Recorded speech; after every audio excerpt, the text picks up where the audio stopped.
Assalamualaikum warahmatullahi wabarakatuh.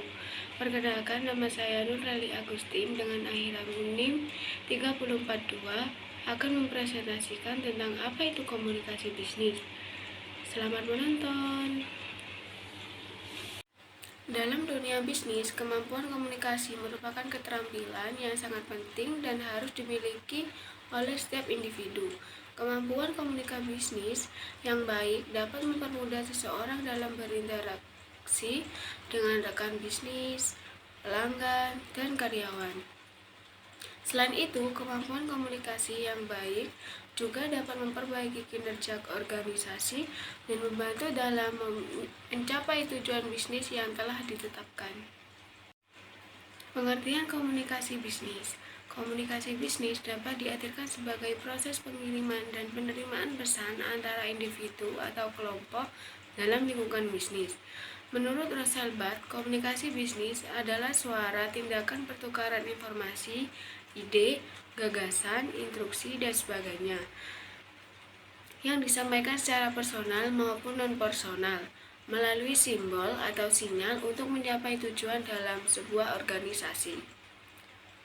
Simbol atau sinyal tersebut dapat berupa informasi, instruksi, atau bahkan pesan motivasi dalam bekerja untuk kemajuan perusahaan. Dalam komunikasi bisnis, pengirim pesan harus memastikan bahwa pesan yang disampaikan dapat dimengerti dengan jelas oleh penerima pesan. Beberapa manfaat dari komunikasi bisnis adalah meningkatkan kepuasan pelanggan, memperkuat hubungan dengan mitra bisnis, dan meningkatkan efisiensi dalam organisasi.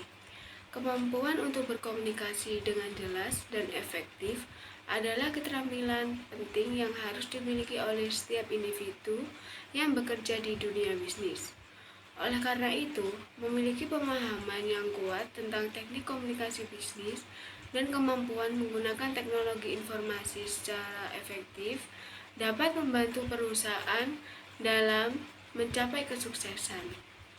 Tujuan komunikasi bisnis. Tujuan dari komunikasi bisnis adalah untuk menjalin hubungan kerja yang baik dan juga meningkatkan produktivitas dalam lingkungan kerja. Melalui komunikasi yang efektif, seseorang dapat menyampaikan pesan secara jelas dan menghindari kesalahpahaman antara pengiriman dan penerima pesan. Tujuan lain dari komunikasi bisnis adalah untuk memotivasi karyawan dan membangun kepercayaan antara rekan bisnis.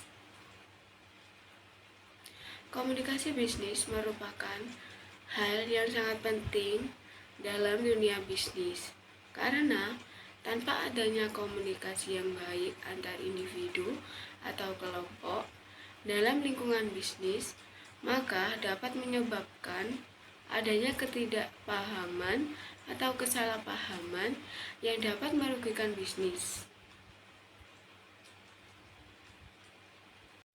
Jenis komunikasi bisnis. Setiap jenis komunikasi memiliki cara dan tujuan yang berbeda-beda. Terdapat beberapa jenis komunikasi bisnis seperti komunikasi horizontal, vertikal, dan diagonal, seperti penjelasan berikut. 1. Komunikasi horizontal. Komunikasi horizontal adalah jenis komunikasi antara orang yang memiliki posisi atau level yang sama di dalam perusahaan. Jenis komunikasi ini terjadi antara dua manajer departemen yang berbeda atau antara dua karyawan yang bekerja di departemen yang sama. Komunikasi horizontal dapat membantu memfasilitasi koordinasi dan kolaborasi antar departemen atau tim. Yang kedua, komunikasi vertikal. Komunikasi vertikal adalah jenis komunikasi antara orang yang memiliki posisi atau level yang berbeda di dalam perusahaan, seperti antara karyawan dan manajer. Jenis komunikasi ini dapat membantu karyawan memperoleh umpan balik dan mendapatkan arahan dari manajer, sementara manajer dapat memantau dan mengawasi kinerja karyawan tersebut. Yang ketiga, komunikasi diagonal. Komunikasi diagonal adalah jenis komunikasi antara orang yang memiliki posisi atau level yang berbeda di dalam perusahaan yang tidak secara langsung seperti antara karyawan di departemen yang berbeda. Jenis komunikasi ini dapat membantu meningkatkan keterbukaan dan memfasilitasi kolaborasi antar departemen atau tim yang berbeda. Teknik komunikasi bisnis. Untuk mencapai tujuan komunikasi bisnis yang efektif, individu harus memiliki teknik komunikasi yang baik. Berikut ini beberapa teknik komunikasi bisnis yang dapat diterapkan. Yang pertama, mendengarkan aktif. Mendengarkan aktif merupakan salah satu teknik komunikasi bisnis yang sangat penting. Dengan mendengarkan aktif, seseorang dapat memahami pesan yang disampaikan dengan baik dan dapat memberikan respon yang tepat. Selain itu, dengan mendengarkan aktif, seseorang dapat membangun hubungan yang baik dengan rekan bisnis dan karyawan. Yang kedua, menggunakan bahasa yang tepat. Penggunaan bahasa yang tepat dalam komunikasi bisnis sangat penting untuk memastikan bahwa pesan yang disampaikan dapat dimengerti dengan jelas oleh penerima pesan. Oleh karena itu, penggunaan bahasa formal dan jelas harus diterapkan dalam komunikasi bisnis. Yang ketiga, menjaga kontak mata. Menjaga kontak mata saat berbicara dengan rekan bisnis dan karyawan dapat membantu membangun hubungan kerja yang baik dan menunjukkan rasa hormat terhadap lawan bicara. Yang keempat, menjaga emosi. Dalam situasi yang sulit atau menegangkan, seseorang harus dapat menjaga emosi dan tidak terlalu mudah tersinggung. Hal ini dapat membantu membangun hubungan yang baik dengan rekan bisnis dan karyawan. Komunikasi bisnis dilakukan melalui dua cara, yaitu verbal dan non-verbal. Berikut beberapa contoh komunikasi bisnis sesuai kategorinya. Yang pertama, komunikasi verbal.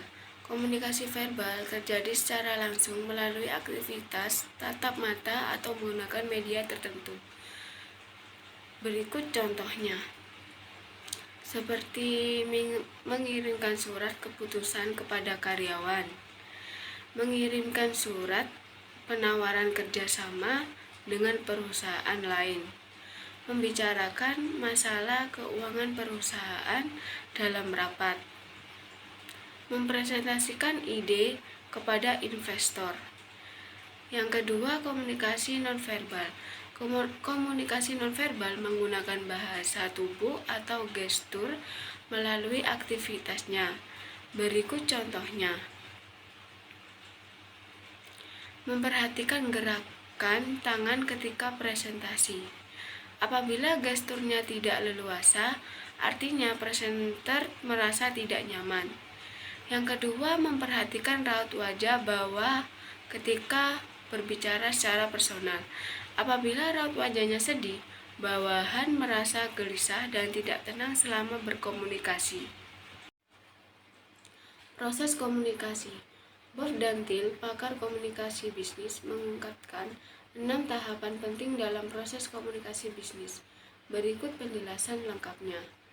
Yang pertama, pengirim mempunyai ide. Proses komunikasi bisnis bermula dari munculnya ide atau gagasan. Ide yang terlintas di benak pemilik pesan masih berupa data mentah dan belum siap disampaikan sebagai pesan. Yang kedua, pengirim mengubah ide menjadi pesan. Pada tahap ini, pengirim mencari cara untuk mengutarakan idenya kepada orang lain dalam bentuk perkataan. Pengirim juga memikirkan cara efektif untuk menyampaikan ide agar penerima bisa memahami pesannya. Yang ketiga, pengirim menyampaikan pesan. Setelah ide berubah menjadi pesan, pengirim langsung mengirimkannya kepada penerima. Pengirim juga menentukan media untuk mengirimkan pesan, baik secara langsung maupun menulis surat maupun menggunakan perangkat telekomunikasi yang tersedia. Yang keempat, penerima menerima pesan. Tahap ini merupakan awal mula interaksi antara pengirim dan penerima pesan. Penerima pesan mendapatkan pesan dari pengirim melalui mendengar atau membaca pesan, melihat atau merasakannya. Yang selanjutnya, penerima menafsirkan pesan. Pesan yang diterima melalui proses dan ditafsirkan. Proses penafsiran setiap penerima pesan berbeda-beda, tergantung wawasan penerima. Ada pesannya diproses terlalu cepat, tetapi penerima salah menafsirkannya. Begitu pula sebaliknya.